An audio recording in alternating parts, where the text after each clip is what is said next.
Deputado, seja muito bem-vindo. Obrigado, Suzano. Como é que o senhor está? Como é que está a sua vida política?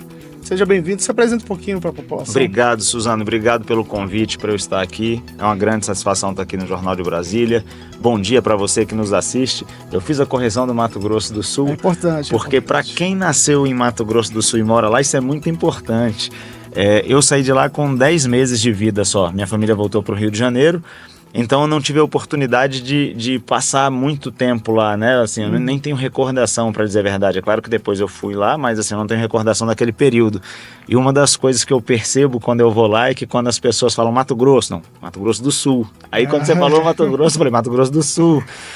Cara, e aí com 6 anos eu vim para cá, como você falou. Aqui eu constituí minha família. E ali em 2016, finalzinho de 2015, início de 2016, eu decidi que, além da advocacia, que é a minha profissão, no Distrito Federal, apresentando meu nome para a população. Como você mencionou, em 2018 eu não venci a eleição, mas fiz uma campanha orgânica, fui candidato a deputado federal, fiz uma campanha orgânica, uma campanha muito barata, uma campanha com voto muito barato, de pessoas que realmente acreditavam nas bandeiras que a gente carrega. E aí em 2022... pelo Partido Liberal, aí com o apoio do presidente Bolsonaro, da deputada Bia Kicis, conseguimos a eleição para deputado distrital. Certo. E, deputado, conta assim, como é que o senhor teve esse start de falar assim, vou entrar na política, porque eu sou um advogado, correto? E também tem toda uma história, os pais servidores, estou correto? O pai do Eram Brasil, né? empregados públicos, Banco do Brasil, os dois bancários. E assim, como é que o senhor teve essa visão de falar assim, agora eu vou para a política, agora eu vou me inserir? Era o final de 2015, Suzano, e essa história, assim, eu já contei algumas vezes em alguns outros podcasts. E o governo PT, na época, da então presidente Dilma Rousseff, tinha destruído a economia do Brasil. A Dilma causou uma recessão pior do que a recessão da pandemia.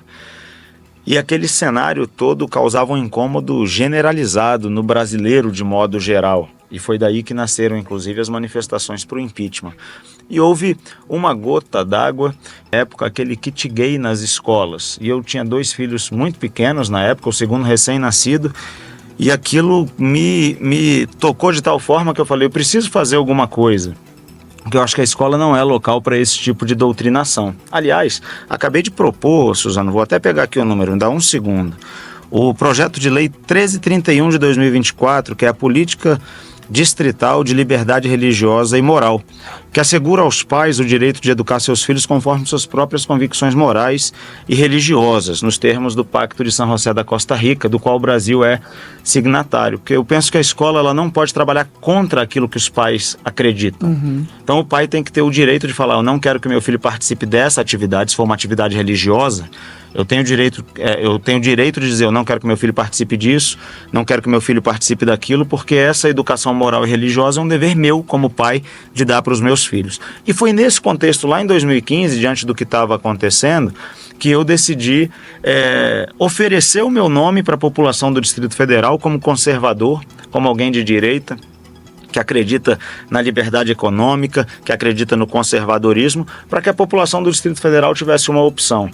E eu nunca imaginei que uma campanha feita de maneira tão orgânica, com reuniões assim, que eu conversava com as pessoas. Em 2022 nós repetimos a experiência, mas ali a gente já tinha uma base eleitoral consolidada, uma base de multiplicadores de votos consolidada, que acredita nesse tipo de projeto aqui que eu estou falando. Então os pais e mães de família do Distrito Federal que me conheceram durante esses períodos de campanha, muitos deles depositaram a confiança em mim, porque querem educar seus filhos segundo aquilo que acreditam, ensinando para eles o Deus que eles creem, ensinando para eles parâmetros religiosos e morais que eles acreditam. Essa é a pergunta que eu ia fazer sobre esse projeto. Então, assim, no caso desse projeto, ele acabaria com o ensino religioso nas escolas. Então, a ideia é que no projeto de lei, o que a gente está prevendo? Sempre que for haver qualquer manifestação religiosa ou de ensino religioso nas escolas, os pais têm que ser comunicados para dizer se eles autorizam a participação do filho deles ou não. Isso é uma maneira da gente preservar o direito dos pais de educar os filhos. Então tem lá o pai, sei lá, que é católico ou adventista ou o que quer que seja evangélico, e ele não quer que o filho dele participe de um evento religioso do candomblé. cara, ele tem que ter o direito de dizer que o filho dele não vai participar. E vice-versa. O pai que é do candomblé vai ter um evento religioso católico ou evangélico na escola, ele tem que ter o direito de dizer, eu não quero que meu filho participe disso, porque não é isso que eu ensino para ele em casa. Porque eu enxergo a escola, ela é em alguma medida a extensão da família, porque os filhos passam muito tempo na escola, e eu penso que o dever de educar é dos pais, o dever e o direito é dos pais. E a escola, na minha opinião, ela deve se restringir a ensinar conteúdo programático voltado para a formação intelectual das crianças. Ciências, matemática, português, história, geografia. E preparar esses alunos para que eles sejam cidadãos aptos a se inserir no mercado de trabalho e a desenvolver o seu intelecto de modo que ele possa ter uma vida próspera no futuro. Agora, em relação a princípios éticos, morais, religiosos, isso é dever e direito dos pais. Então, expus isso durante 6 anos, desde o início de 2016, quando eu comecei a fazer a primeira campanha. E isso tem muita aderência da população, porque os pais estão cansados de trabalharem meio que numa vertente em que eles ensinam de um modo e a escola faz um contraponto daquilo que eles estão ensinando em casa. Mas eu não acho que isso, assim... Quando a gente tem esse tipo de pauta, nas escolas, que é um local onde há o convívio social da criança, e você se divide as crianças que são católicas, as espíritas, as de matriz africana, o senhor acha que isso não aumenta a intolerância? Não, acho que não. Acho que a tolerância ela é ensinada em casa. Isso independe, Suzano, de você querer preservar os princípios que você está ensinando para os seus filhos. Então eu vou dar o meu exemplo. Eu ensino para os meus filhos cristianismo. É o que eu sou, é o que eu acredito, é o que eu ensino para ele.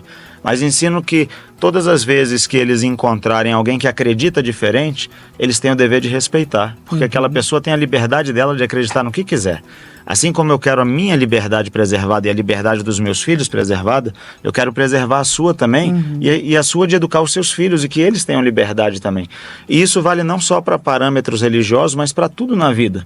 Porque a vida ela é cheia de divergências e discordâncias. Eu sou Flamengo, você é São Paulo. Nem por isso a gente vai ser inimigo, né? A pessoa às vezes escolhe um partido político ou tem uma ideologia de vida diferente da minha. Eu respeito. Aliás, isso lá dentro da Câmara Legislativa é até bom que as pessoas saibam. O convívio entre os deputados, independentemente de espectro político, é um convívio respeitoso. Então, na tribuna, a gente vai, expõe o que a gente acredita, defende com firmeza, mas isso não significa que nós sejamos inimigos no dia a dia. E eu penso que isso a gente aprende com os pais e ensina para os filhos. Aliás, o conservadorismo é um pouco sobre isso, é esse pacto intergeracional que vai passando princípios dos ascendentes para os descendentes, né? E tolerar e respeitar o outro é uma obrigação de todo mundo. E o que eu percebo hoje é que alguns grupos muito bem organizados na sociedade, eles passaram a bradar por tolerância, mas é só para os outros tolerarem o que eles querem e o meio são deixadas de lado ao longo do tempo e o de vida que eles querem adotar para si. Então todo mundo tem que tolerar eles, mas eles não precisam tolerar ninguém. Muito pelo contrário, eles podem ofender, eles podem xingar, eles podem fazer manifestações em que eles cometem vilipêndio aos objetos de culto de outras religiões.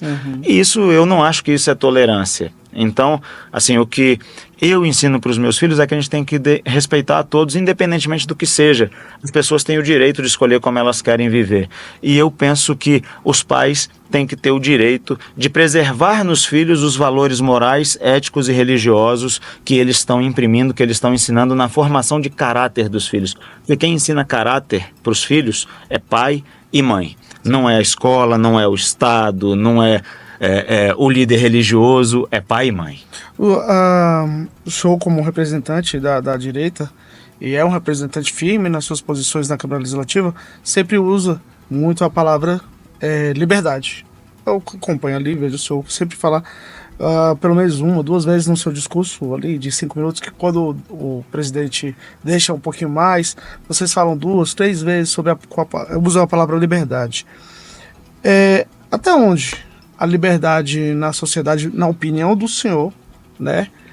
Até onde ela é real? Porque eu digo o seguinte: muitas vezes a gente vê o pedido de liberdade, como o senhor mesmo disse, mas os lados não se toleram. A liberdade do outro, vou dar um exemplo, que é contra a pauta conservadorista, na maioria dos deputados, não estou dizendo que é o caso do senhor, que é o casamento, a relação entre pessoas do mesmo sexo, que é a religião de matriz africana.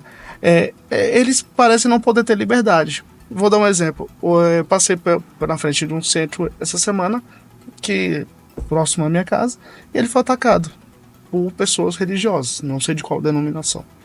E tem uma placa bem grande, que é importante tolerância. Até onde a liberdade é defendida pelo conservadorismo? Legal.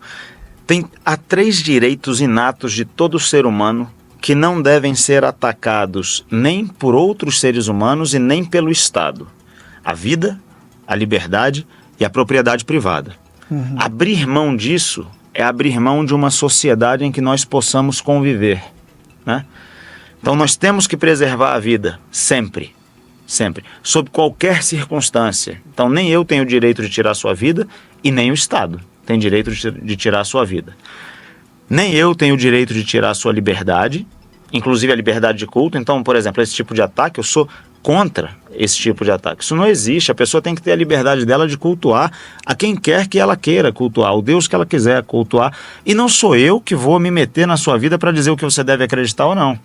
E não sou eu que vou me meter na sua vida, Suzano, para dizer de que forma você deve se relacionar com as pessoas e qual opção a respeito do sexo você vai fazer. Acho que não sou eu e nem o Estado deveria se meter na sua vida para isso, né? Então, a liberdade é um direito que nós não podemos tolerar que ele seja mitigado ou atacado, como ele tem sido muitas vezes. E por isso eu falo tanto de liberdade. Então aí você falou de liberdade de culto e de liberdade sexual. Mas há outras liberdades. São os 2 pontos que mais a liberdade com as... Porque a sociedade só preserva aquilo que vale a pena preservar. Então o conservador acredita nisso. Então não precisa impor para você. Agora, eu não quero também que você imponha. O que eu percebo hoje? Muitas das políticas públicas em Brasília e no Brasil são políticas públicas feitas para impor um estilo de vida de grupos minoritários ao grupo que é maioria. E isso eu não posso concordar, e com isso eu não posso concordar, e isso eu não posso tolerar. Porque aí é o Estado impondo ao cidadão estilo de vida e comportamento que não é o que ele acha que é correto. Porque nós somos um país majoritariamente conservador por uma razão muito simples. O nosso conservadorismo está muito vinculado a questões transcendentais, que é o vínculo religioso que o brasileiro tem. O Brasil é um país católico. O Brasil é o maior país católico do mundo. A nossa segunda maior religião é a religião evangélica, e nós somos o segundo maior país evangélico do mundo. A nossa terceira religião é o espiritismo no Brasil. E o Brasil é o maior país espírita do mundo. Então, apesar de serem os terceiros, os espíritas fazem do Brasil o maior país espírita do mundo. E essas 3 religiões têm princípios conservadores, têm costumes conservadores. É natural que seja assim. E, a meu ver, é um erro de formulação de política pública querer impor pautas de minorias para que a maioria obedeça. A minoria tem que ter liberdade para viver do jeito que ela quer, mas não impor. Muito menos por meio de política pública e de utilização de recurso público do pagador de imposto, que é majoritariamente conservador, a implementação dessas pautas. Então eu vou entrar numa pergunta, então. Desculpa interromper. E eu ia falar da propriedade privada, pode perguntar. Aí eu vou entrar numa questão. Quando o Estado não deve, sim, distritais, eles têm feito tantos discursos sobre isso, e esquecido de muitas vezes de falar sobre problemas da cidade. A gente tem visto, recentemente, a gente deu na coluna, no Alto da Torre, do Eduardo Brito, um deputado falou de outro, ao ponto de um deputado conservador falou de um deputado do PT, ao ponto do deputado passar mal e ir embora. Aqui no Distrito Federal? Durante a sessão da semana retrasada. Né? Eu não estava presente, não. Eu acho que o senhor estava de atestado. Eu pedi licença. Foi licença. Eu estava de licença na Isso. semana retrasada. E é ao ponto de o deputado rebater as falas, mas sair do plenário e ir embora. Não votar, que é coisa rara, né? Esse deputado ele saiu e tudo mais. Então eu queria saber o seguinte, por que se perde, vou falar nesses termos, mas talvez não seja isso, só isso. Por que se perde tanto tempo falando de coisas que um deputado distrital não vota? E por que se perde tanto tempo deixando de debater a cidade para discutir ideologias que aparentemente, igual como o senhor disse, uma quer impor a outra, ao outro? Eu vejo o parlamento como o local para que esse debate aconteça. Só que eu acredito no debate de ideias. Então você já acompanha a Câmara há algum tempo e eu já tenho 1 ano e 8 meses de mandato. Eu acho que você nunca me viu ofendendo alguém. Eu não o faço. Procuro debater ideias, sempre debater ideias e demonstrar para a população do Distrito Federal que as ideias conservadoras e liberais quanto à economia são melhores em relação às outras ideias que estão sendo expostas ali. E eu penso que isso interfere diretamente na vida da população lá na ponta. Porque quando as ideias intervencionistas, por exemplo, elas vencem o debate e elas são implementadas, isso atrapalha diretamente na vida da população. Atrapalha numa mentalidade de dependência do Estado que é gerada. Então o cidadão brasileiro e de Brasília acaba viciado numa mentalidade de dependência do Estado. Então eu preciso do Estado para prover para mim auxílio isso, auxílio aquilo, auxílio não sei o quê. Eu não acredito nisso. E eu preciso debater.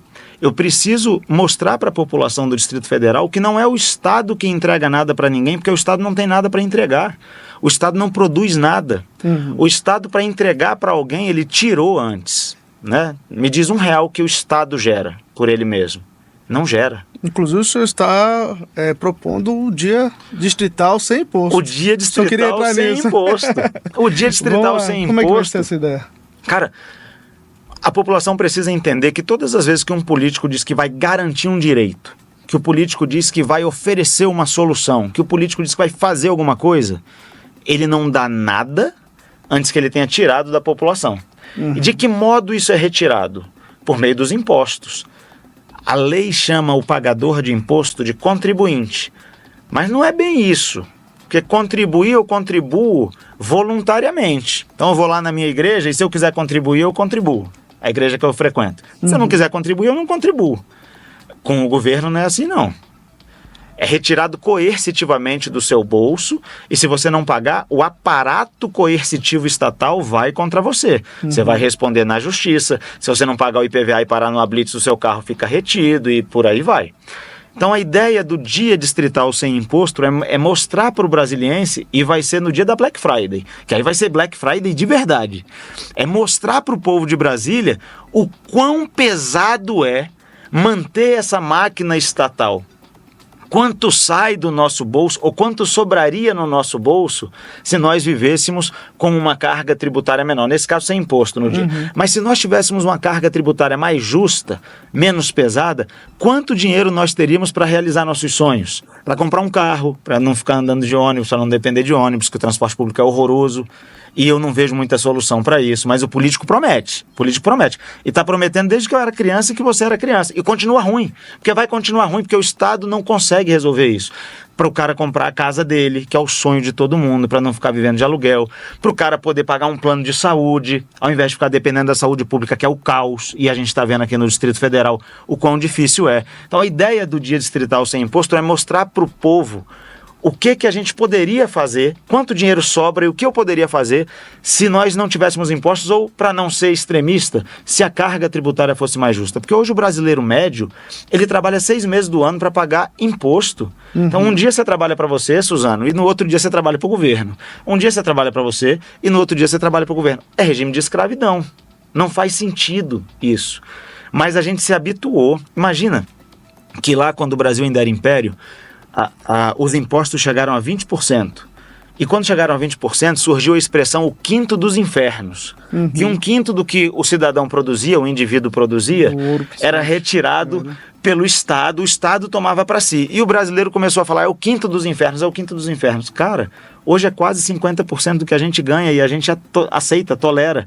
Por quê? Porque a nossa mentalidade foi sendo, ao longo do tempo, afetada por um pensamento que é errado. E aí eu volto. Os debates são importantes. É importante esse debate de ideias no plenário da casa, porque a população vai formar a sua convicção sobre quais ideias ela quer ver defendidas. Então, o Dia Distrital Sem Imposto vem com essa finalidade. Eu aproveito a oportunidade para dizer para você que nos assiste que você é produtivo, que é você o responsável pela sua própria vida e que você não deve depender de político e nem do governo para nada. Recuse-se a depender de político e de governo para realizar as coisas da sua vida. Arregace as suas mangas, lute pelos seus sonhos, se prepare, estude, se qualifique, que as coisas vão bem para você. A ideia do Dia Distrital Sem Imposto é essa, Suzana. Então, antes da gente entrar na carreta da saúde, na escola, eu quero só dar um recado aqui. Você que está aí do outro lado, pode mandar suas perguntas, tá? Mande aqui para o nosso chat, superchat, que o Jeff está ali do outro lado, vai receber e vai passar aqui pra gente. Nós vamos fazer as perguntas pro deputado daqui a pouquinho. Enquanto isso, você vai elaborando sua pergunta e eu continuo aqui. E aí o senhor falou sobre imposto, mas ao mesmo tempo o senhor tem um outro projeto que é a carreta da saúde na escola. Como é que vai funcionar? Vai ser o mesmo molde da carreta da mulher, que ficou famoso nos outros governos? Como é que vai ser? A nossa ideia... Bom, antes disso, antes de falar da carreta, o nosso mandato, ele tem um tripé que, com as violações sucessivas às liberdades individuais no Brasil, virou uma espécie de uma cadeira, né, com 4 pés. Nós temos a defesa da família, a defesa do empreendedorismo, e por empreendedorismo, por empreendedor, eu reputo todo aquele que produz. Então, são os trabalhadores, os empresários, o autônomo, a pessoa que produz de alguma maneira. Então, a defesa da família, a defesa do empreendedorismo, a fiscalização, que é muito difícil fiscalizar, e depois, se a gente tiver um tempinho, eu gostaria de falar disso, porque as pessoas falam assim, é fácil fiscalizar. Não, é fácil você fazer barulho. Fiscalizar de verdade e encontrar os gargalos não é tão fácil assim, eu explico por que daqui a pouco. E a defesa das liberdades. Então, isso tudo atrelado a conservadorismo e liberalismo econômico. E, por outro lado, o nosso mandato tem uma atuação muito grande na educação. Então, a educação é uma pauta que eu penso que nós não podemos abrir mão. Por quê? Porque é nas escolas que as nossas crianças e adolescentes estão sendo formados para a vida profissional, para a vida intelectual deles. Essa vida deles, essa parte da vida deles é imprescindível. Então, se você pegar os nossos projetos de lei, você vai ver que a maioria dos projetos de lei são voltados para a educação. Agora, nós propusemos anteontem, não sei bem, pelo menos 5 projetos de lei voltados para a educação, porque é necessário que nós trabalhemos a educação, deixando de lado um pouco a tentativa de doutrinar crianças politicamente e voltando a educação para o que ela de fato deve servir. Vamos formar intelectualmente essas crianças. Isso tem sido um mote do nosso mandato e talvez esse seja o nosso maior trabalho, além do conservadorismo, esse seja o nosso maior trabalho. E às vezes a população não acompanha os projetos de lei, até porque não consegue. O PLE não é um sistema muito fácil de acompanhar, nem sempre a gente tem a oportunidade de divulgar e a população às vezes não fica sabendo. Então nós fazemos um trabalho voltado para a educação e uma das formas que nós temos de melhorar a vida do aluno é por meio desse projeto da carreta da saúde. Os nossos alunos em muitas regiões administrativas, eles têm um déficit cognitivo enorme. Por quê? Porque faltam coisas básicas para que o aluno possa aprender. Então o aluno chega lá, ele está morrendo de dor de dente. Cara, não tem quem se concentre na aula com dor de dente. Não é isso? É impossível. O aluno chega lá, às vezes com dificuldade de concentração porque ele não enxerga bem, mas a família não tem o recurso para fazer o exame enfim... E por aí vai. A população sabe 500 mil outras situações em que a aprendizagem é prejudicada por conta da saúde. A nossa ideia é levar essa carreta da saúde e levar esse tipo de atendimento. Vai ter dentista, vai ter oftalmologista, vai ter o generalista ali para ver se a criança tem algum sintoma de alguma enfermidade que possa ser tratada. E a ideia é fazer com que, com isso, as famílias sejam atendidas, né? Porque na escola a criança está recebendo ali o tratamento que eventualmente precisaria ir numa UBS, precisaria ir a um hospital ou a um dentista.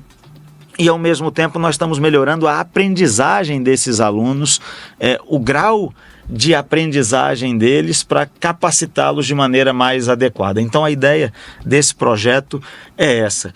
E de maneira geral, voltando para a educação, eu queria até aproveitar, Suzana, se você me permitir. Claro.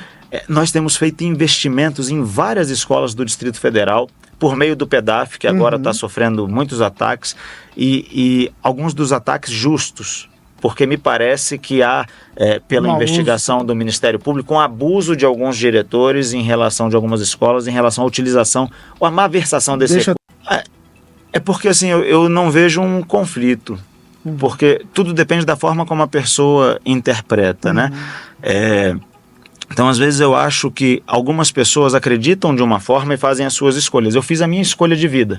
Eu sou casado, tenho 2 filhos, esse é meu estilo de vida. Eu não quero impor para você. Claro. O meu estilo de vida é um estilo de vida que eu escolhi. Você escolhe o seu, eu não tenho o direito de impor para você, mas você também não tem o direito de impor para mim o seu estilo de vida. Então, eu não vejo... quando a pessoa quer restringir a liberdade dos outros, essa pessoa não entendeu, primeiro, o que é liberdade, segundo, o que é conservadorismo. Porque o conservadorismo, ele é a defesa das virtudes e das tradições que nos trouxeram até aqui e que sobreviveram ao teste do tempo. Então, de geração em geração, princípios, valores, costumes, hábitos foram sendo alicerçados. O que é virtuoso fica. O que não é vai ficando para trás e a sociedade vai se alterando paulatinamente ao longo do tempo. Ora, se eu sei que a vida é assim, eu não preciso me preocupar com as suas escolhas se eu acho que elas são erradas ou se elas não são virtuosas, porque a tendência é que elas... Então tem muitas escolas que nós colocamos ar-condicionado nas salas, monitor de televisão como esse aqui para o professor poder utilizar durante a sala de aula. Então, tem escola, a escola da Samambaia, nós fizemos uma sala que é como se fosse uma sala de cinema para os alunos, que muitas vezes não tem essa oportunidade de ter lazer no dia a dia dele. Na escola ele vai ter uma sala de cinema. Em Santa Maria nós colocamos, por meio de emenda também, criamos o laboratório de informática, onde os alunos podem aprender programação. Incentivamos o programa Programadores, soa redundante, né? Mas tem um programa muito legal chamado Programando o Futuro, ou Programadores do Futuro, agora minha memória. E qual é a ideia? Formar nos alunos adolescentes programadores. Por quê? Porque o mercado de programação é um mercado que tem muita vaga aberta. Na última reunião que eu tive, eu ouvi falar em mais de 150 mil vagas abertas. E poucas pessoas sabem programar. Então, um aluno que aprende a programar, ele consegue emprego ali com 16, 17 anos para ganhar 7, 8, 10 mil reais. Então, a gente está fomentando esse tipo de programa. Por quê? Porque eu acredito que a educação ela pode ser transformadora. De onde eu tirei isso? O modelo sul-coreano mudou na década de 80 e o Brasil e a Coreia tinham índices muito parecidos de IDH, de resultados nos índices de aprendizagem, e aí a Coreia mudou o sistema, mudou a forma de tratar as escolas, e isso transformou a Coreia numa potência muito diferente do Brasil, que continua mais ou menos com os mesmos níveis da década de 70 e 80. Então a nossa ideia é valorizar o professor em sala de aula, valorizar os pais dos alunos e valorizar, claro, os alunos, que no final das contas são o destinatário final desse serviço público chamado educação. Antes de entrar na próxima pergunta, eu queria ainda atacar um assunto. Matéria que... Atacar é uma palavra perigosa. Não. Eu tô brincando. Vamos lá. Nosso ataque é do bem. Mas eu queria abordar o assunto das queimadas. A gente está tendo um momento muito crítico no Distrito Federal. O governador chegou a dizer que são criminosos as queimadas. E também tem a questão do interesse naquela região ali para invasões, para grilagem. A Câmara Legislativa, vários deputados se pronunciaram falando sobre os problemas com a falta de fiscalização do governo ou não. Mas nenhum deputado, em 2023 para 2024, fez nenhum tipo de emenda para as queimadas, para desastres ambientais. Ah, tá. Não, desastres ambientais, porque teve do Rio Grande do Sul, ano passado o Rio Grande do Sul também passou por aquilo, só que em menor proporção, e não houve emenda. Como é que a Câmara pode se responsabilizar conjuntamente com o governo sobre as queimadas, na opinião do senhor, que é da CCJ, que passa tudo pelo senhor ali? Nesse caso, eu acho que o trabalho da Câmara é mais um trabalho de prevenção e educação. Então, incêndio criminoso, quem deve investigar é a polícia, essas pessoas têm que ser presas, né? Agora, esse aparato, é bom que se diga isso, porque o aparato de combate a incêndios e a desastres naturais é uma obrigação dos governos estaduais, dependendo da situação, e do governo federal. A depender da situação, a competência é estadual, no nosso caso aqui distrital, ou federal. As emendas parlamentares, dificilmente, sendo muito honesto, dificilmente você vai ver parlamentar destinando recursos para isso, porque a nossa margem não é uma margem tão grande assim. Então nós temos que ao mesmo tempo atender muitas ações sociais que o Estado não consegue fomentar, e muitas vezes é o deputado que fomenta. Então vou dar um exemplo aqui. Conheci um trabalho, se eu não me engano foi em Planaltina, se eu não estou enganado, pode ter sido outra região administrativa, de um instituto que atende 300 crianças autistas por mês. E a pessoa está lá sobrevivendo de doação, trabalho voluntário, etc., com muita dificuldade. Qual é a ideia dos deputados, nesses casos, dessas emendas para ajudar esses projetos? Cara, isso aqui eu consigo colocar pouco recurso dentro do orçamento público geral e vai fazer muita diferença. Não dá para a gente abraçar tudo com as emendas parlamentares que a gente tem. Então, cada deputado escolhe suas prioridades. As minhas prioridades têm sido a educação, como eu acabei de falar, e projetos que mudem, que tenham o condão de mudar a realidade de crianças e adolescentes. Nesse sentido, a gente vai destinando. E penso que, além da prevenção e da educação, a Câmara Legislativa pode fiscalizar melhor. E aí talvez essa seja uma falha nossa, que eu faço aqui a observação e me comprometo contigo a conversar com os outros deputados para que a gente fiscalize melhor, porque normalmente a nossa conduta é reativa nesses casos. Eu acho que é disso que você está falando. Então, aconteceu, aí a Câmara reage. E a gente pode ser preventivo no sentido de fiscalizar o GDF antes que aconteça. Deputado, vou entrar agora na parte das perguntas. Você que mandou sua pergunta, vou dar início. Se eu souber responder, eu respondo. Se eu não souber, eu falo que eu Aqui tem não sei, pergunta de tudo, então. Vai lá. Amanda da Cidade Ocidental, ela pergunta: o senhor tem algum projeto para melhorar o transporte público no entorno do DF? Essa é a nossa primeira pergunta. Legal. Cidade Ocidental? Isso. Amanda, obrigado pela sua pergunta. Essa pergunta eu já recebi em Formosa, eu já recebi no Valparaíso, em várias cidades aqui do entorno, a gente recebe a mesma pergunta.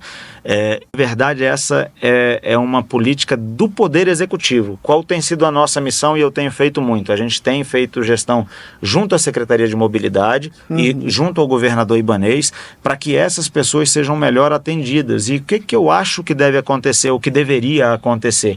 Deve haver um plano conjunto entre o governo do Distrito Federal e o governo de Goiás, porque a verdade, Suzano, é que essas pessoas que moram na região do entorno, elas ficam meio que sem pai e sem mãe, porque nem Goiás enxerga eles como sendo estado de Goiás, porque estão mais perto de Brasília do que de Goiânia, muitas vezes. E nem o governo do Distrito Federal se vê na obrigação de atendê-los. Então eu acho que já passou da hora dos dois governos sentarem e encontrarem uma solução consensual e conjunta, em que os governos trabalhem em conjunto para atender essa população que fica aqui no entorno do Distrito Federal. Temos trabalhado nisso, viu, Amanda? Eu tenho aqui mais uma pergunta, essa é do Luan, ele mora no Guará. Deputado, como é o seu olhar para a cultura do Distrito Federal? Essa é uma pergunta que tem sido recorrente, apesar de a gente ver a cultura pelas cidades, ainda é muita iniciativa própria, né? Como é que está o pensamento dos deputados em relação a isso? Você meio que respondeu a minha a pergunta dele do modo que eu gostaria de responder. O que eu acredito sobre a cultura? Não sei muito bem o que o Luan está querendo dizer quando ele fala de cultura, mas eu imagino que sejam shows, enfim, eventos, imagino que seja isso. Passou recentemente na Câmara Legislativa um projeto de lei só sobre eventos, então há movimento da Câmara Legislativa. É bom que se diga que o projeto de lei é de iniciativa do Executivo, o Executivo mandou, a Câmara fez as emendas, os deputados fizeram as emendas e o projeto foi aprovado. Como é que eu vejo esse aspecto em especial? Acho que o Estado interfere demais e atrapalha. Aí eu acho que a liberdade é muito mais importante do que o Estado impulsionar as pessoas, porque o brasileiro é talentoso, o brasileiro consegue fazer as coisas por si só que às vezes a burocracia atrapalha, a carga tributária atrapalha, e as pessoas vão sendo tolhidas de viver os seus sonhos por conta do excesso de intervenção estatal.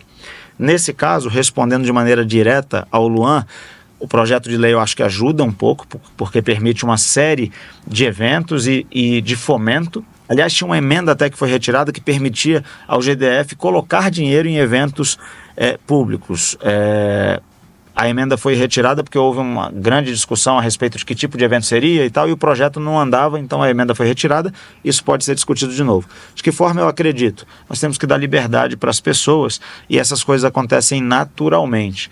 Então, a cultura do Distrito Federal é uma cultura muito vasta, né? Se ele está falando de shows, eventos, etc., você tem de tudo quanto é natureza, porque nós somos uma unidade da federação que recebeu gente de todas as unidades da federação. Então você vai em algumas regiões administrativas, você acha que você está no Rio de Janeiro. Se você for no Cruzeiro, você acha que você está no Rio. Cruzeiro, sábado à noite, não é isso? Um sambão bom. O samba, pagode, etc. Se você for em outra, a comunidade é mais nordestina, e lá você tem traços da cultura nordestina muito bem delimitados. Você tem outras em que a cultura é mais voltada para a religião. Dou o exemplo de Planaltina aqui.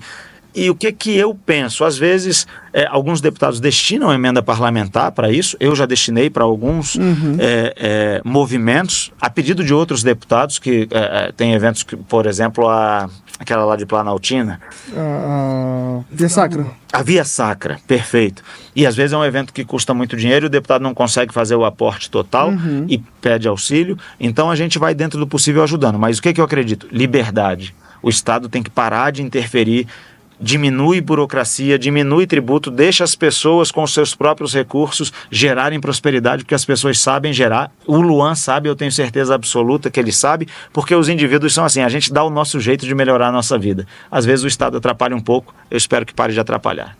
Deputado, nós vamos chegar ao final agora, né? A gente teve uma boa conversa aqui, mas antes de encerrar, antes do senhor fazer suas considerações finais, eu queria só tirar uma última dúvida. Tirei. O senhor foi ao evento lá do 7 de setembro? Fui. E como é que o senhor vê a questão do país nesse momento? Acho que o Brasil vive um dos piores momentos da sua história. Pelo menos da história recente, desde a redemocratização. Acho que o momento que nós vivemos hoje é o mais perigoso de todos que nós vivemos, porque o Poder Judiciário, na minha opinião, invadiu as competências do Poder Legislativo e do Poder Executivo. Dou exemplos, não só de agora, mas exemplos pretéritos. O presidente Michel Temer editou seu decreto de indulto. O Supremo Tribunal Federal disse que aquele decreto não era válido, mas a prerrogativa privativa do presidente da República, ele tem o direito de dar o indulto do jeito que ele quiser. Estou dando exemplo lá de trás. Michel Temer ainda era presidente. Então, olha quanto tempo isso começou. Dou outro exemplo. O Poder Judiciário está dando prazo para que o Poder Legislativo se manifeste sobre determinados assuntos. Isso não existe, porque o silêncio do Poder Legislativo também é representação popular. Se você, parlamentar eleito, um dos 513 deputados ou um dos 81 senadores, acha que o Congresso não deve legislar sobre determinada matéria, é porque o povo não quer que legisle.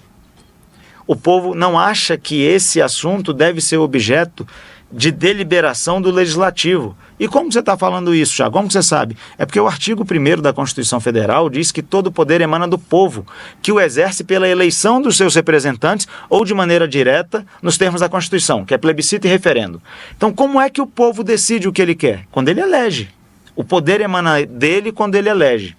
Não é o Poder Judiciário que vai determinar para o Poder Legislativo o que é que ele tem que fazer.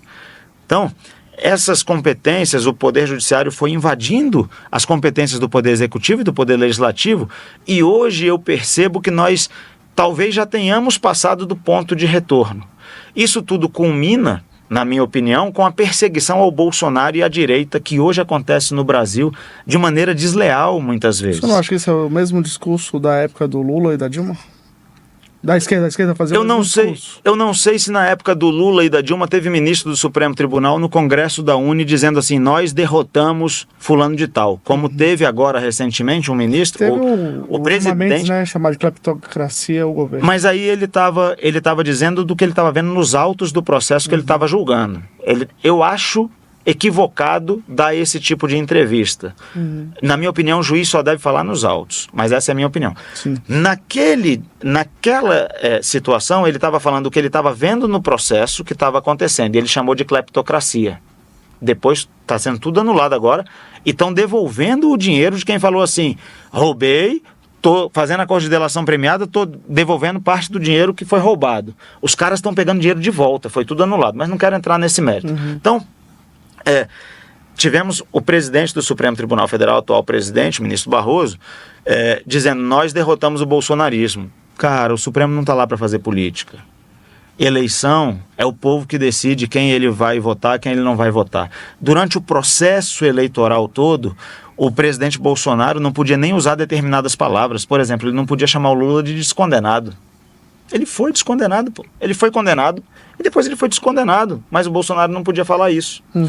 Não podia se chamar, não se podia adjetivar o Lula.